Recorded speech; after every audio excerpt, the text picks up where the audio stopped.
Hello and welcome to the channel, my friends. It's Thunderbob here, and tonight we are going to talk about a franchise that is very close to my heart. Resident Evil. This is a series that has basically been there from my earliest gaming days. A series that has grown with me over the years, reinventing itself with each new release and with each new generation. Of all of the game series I have enjoyed over the decades, Resident Evil has the most impressive release cadence, while also maintaining a very high level of quality, with just a few missteps over the years. I've been playing these games at release for nearly 30 years now, but I've come to realize that while I've replayed a few of the games many times, like Resident Evil 4, there are a few that I've not played since that original release date many years ago, and there are at least 2 mainline games that I never actually completed. So my plan is to replay every mainline release in the series, including all of the numbered titles and the remakes. And I'm going to throw in Code Veronica and Revelations 1 and 2, even though it's debatable if those are mainline games. I'm going to play through the games in release order, and then put together a review and retrospective for each game individually. I intend to contrast my memories and feelings playing these games originally, years and decades ago, against how the games hold up today. I'm going to play through these games on the PC where available, and for the older titles with graphical mods to try to play these in the best possible light today. When I'm done with the entire series, I want to do a final video with my overall thoughts on the series and a ranking of all of the games. And a warning here, there will be some spoilers, but let's go ahead and get started. And today we'll be discussing Resident Evil 3 Nemesis. This is probably the game of the series I have spent the least amount of time on. Nemesis was released in 1999 and was the last mainline release on the original PlayStation. I can remember having a conversation with a friend after we played through Resident Evil 2, and we talked about how cool it would be to have a Resident Evil that let you explore the entirety of Raccoon City. And that's essentially what Resident Evil 3 is. I remember standing in Electronic Boutique, actually, before the release of the game and watching the trailer with the zombies attacking the police officers from the intro, and I was so excited that they had finally realized what we had been talking about. But I missed it at release. I didn't actually get to play Nemesis until the GameCube version many years later, and that was because I was a Nintendo kid growing up. I had a Nintendo 64 and then a GameCube, and I only got to play these games either when I rented them or when they were released for the consoles I had. And by the time Resident Evil 3 Nemesis turned up on the GameCube, I was playing Resident Evil Remake 0 and 4, and this game felt pretty dated. It was kind of hard to go back to. And it's odd because graphics don't really mean much to me today. I can play a 30-year-old game and get a lot out of it still, but games were changing so fast back in the 90s and the early 2000s that it felt like if you were playing a last generation game, you were really missing out. You know, nowadays there's very little difference between a game released today and one 5 or 10 years ago, but back then it seemed like things were changing so quickly. So now that I've actually got a chance to play the game again today and play it all the way through, I do regret skipping it back in the day. It is probably my least favorite of the original trilogy, but it still has a lot going for it. The first part of the game feels like the intro of Resident Evil 2, but stretched out for a considerably lengthier amount of time. It's my favorite section of Resident Evil 2, but it drags a bit too long here. They also reuse some of the areas and assets from that game, but you don't spend too much time there, and it's really fun to return to those areas. The game also feels a lot more linear at times than previous entries. You know, there's not a single location as large as the mansion or the police station. Rather, you're traveling across this big city and into multiple locations, and the city streets feel more like the main location. You generally explore an area and then move to the next, with only a few instances of backtracking across the city, rather than within a specific building. I both like and dislike this element.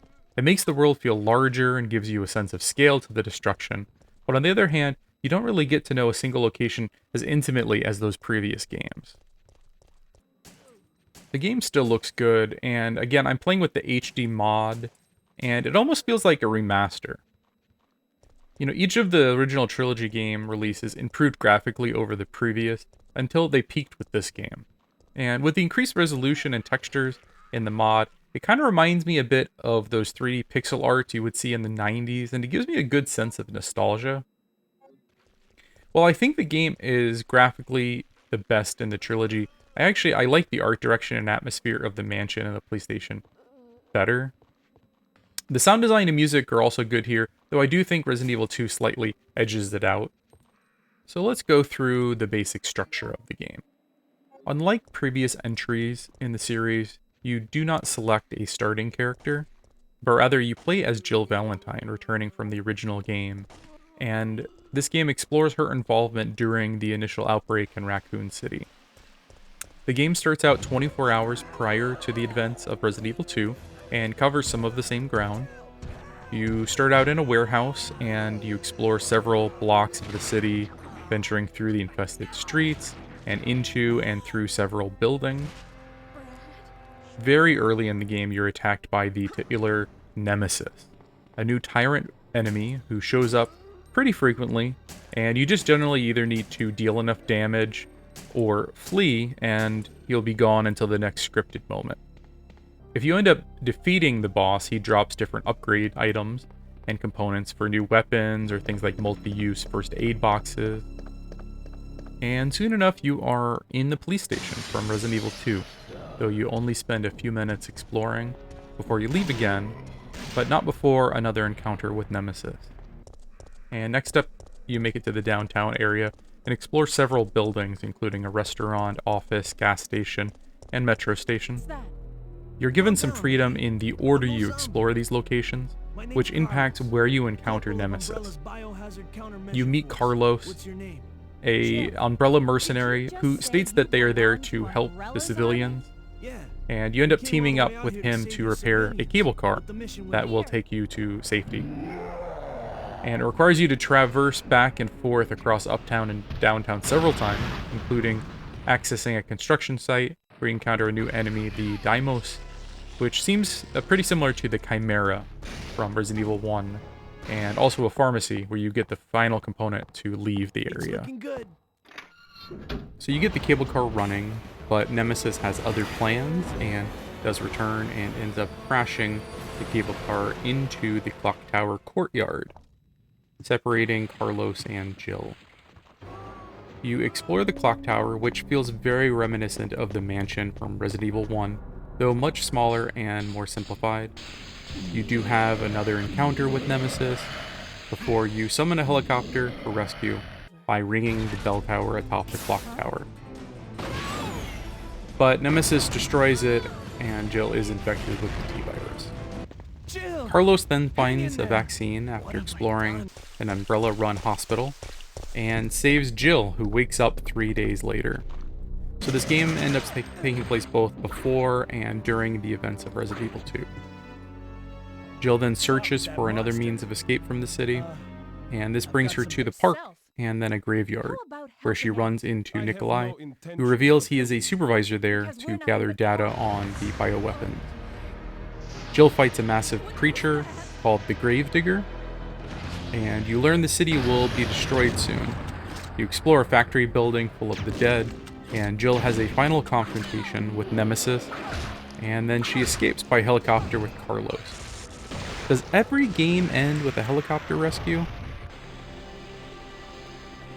So this game did try a few new things, when you compare it to the previous two titles. Unlike those games, there is only one selectable character, which kind of limits the replay value, though the game does introduce a few other elements to try to add some more replay value back in. Two elements come to mind. One is you get these choices periodically. At certain points, you'll have two choices on the screen, and it's usually when you're under attack from Nemesis, such as one might be fight on the street or run into the police station. And depending on what you choose, it impacts how the scene continues and how the game proceeds, and also it can impact the ending you receive. There's also some random elements in the game, like what enemies will spawn in certain locations. It might be a group of zombies, or it might be a group of dogs. Also, some of the ammo and herb locations are semi-random, and also the order that you collect some of the weapons in the game can be randomized. These features are nice so that each playthrough is a bit different, but the variations here are smaller than the A and B playthroughs from Resident Evil 2, and overall didn't really give me enough incentive to play through the game multiple times. Nemesis still retains the traditional tank control, but it does feel a bit snappier. You move faster out of combat, and also enemies feel more aggressive. You also have a new dodge move, but it feels a bit janky to me, and I found it somewhat unreliable. I also found myself getting dodge locked, where I'd repeatedly dodge attacks, but I would not have enough time to actually return fire. The game also throws a lot of enemies at you, but you generally have enough ammo to deal with them, and the game veers into action territory. It kind of follows the same trajectory of 1 to 2, and then 2 to 3, each game adding a bit more action, a bit more combat, and like slowly creeping into the territory of the later games like Resident Evil 4 that were much more action and combat focused. This game also introduced ammo crafting using material you find in the world. This lets you add specific materials together and create the type of ammo you desire, and lets you control to some extent how you play the game. Several of the later games in the series actually utilize this system as well. And the biggest element that this game added over the previous is actually the Nemesis, and it adds a twist to the old formula. While not as omnipresent a threat as Mr. X is in the Resident Evil 2 remake, and only appearing at certain scripted moments, they happen frequently enough to keep the game tense. There is perhaps the most interesting addition to the game, but it also can be frustrating. Later in the game, he becomes more spongy and requires a lot of ammo if you want to take him out for the drops, while also having some annoying one-shot kill moves where he'll knock you down and then has a high chance to pick you up and murder you. The rate of the encounters with him toward the end of the game is also a bit much. I feel like every 2 minutes from the clock tower onward I would have a fight with him, and because the focus is on Nemesis, there's really only one other boss in the entire game. Now let's talk about the puzzles in this game. I did not really like the puzzles here, and they largely fall into two categories, either very simple or random trial and error. You either have these really simple puzzles that you just have to pick the right tool, such as the lighter, the lockpick, or use the right key to proceed, but several of the puzzles later in the game, like the painting puzzle in the clock tower, or the water sample puzzle in the factory, feel a bit tedious. Some of these I couldn't figure out the trick to the puzzle other than just rote trial and error of every combination of object you receive. And because some of these puzzles have random elements, you can't even look up a solution. You just have to try every sequence of items until just randomly you get it right. And most of the time, the puzzle item and where you need to use it are in the same building or location. The few exceptions to this are when you're in the downtown area and you need to get the pieces together to get the cable car moving. You end up running back and forth between a bunch of different buildings and districts a few times. And because the area is more spread out in this game than the previous, and the respawning enemies, the backtracking can become a bit tiresome. The other issue with the puzzles is how random they feel. In the previous game, there was some in-game lore reason why you needed to move a random piece of art over a pressure plate to open a door. It wasn't a very good reason, but there was a reason that existed. In this game, there is a puzzle to open the entrance to City Hall that comes to mind, and you open it by putting gems into a nearby clock. Another one has you put a compass into the hands of a statue of the mayor, and it reveals a secret compartment with a battery. Who built these things? For what purpose? Why is there a random battery in this statue? It has that old school game logic that you just kind of have to go with at times, but it just doesn't really make sense to me. So, my final thoughts. I'm glad to have finally played all the way through this classic Resident Evil, and I did enjoy this game, though it is my least favorite of the original trilogy. It feels slightly less polished and less focused, kind of like a B team worked on this while the main team had moved on to the next generation. The game pushes the action element, but sacrifices some of the atmosphere.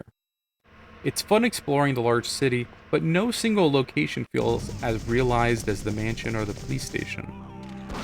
The flow of the game can be tedious at times, with a lot of backtracking across large maps and mediocre and frustrating puzzles. And Nemesis is both the game's greatest strength, but also the thing that holds it back because of overuse and repetition. Nemesis is about as short as the previous games, but has less reason to replay because of the lack of selectable characters or differing playthroughs, and the random elements don't really make up for it. So overall, I can recommend playing this if you enjoyed the previous games, but it's probably the low point from this era for me personally. So I'm going to end the video there. Again, thank you for watching. If you enjoyed this, please consider liking, subscribing, and drop me a comment with any thoughts, and I will strive to have another video out here in maybe a week or so. Thanks again.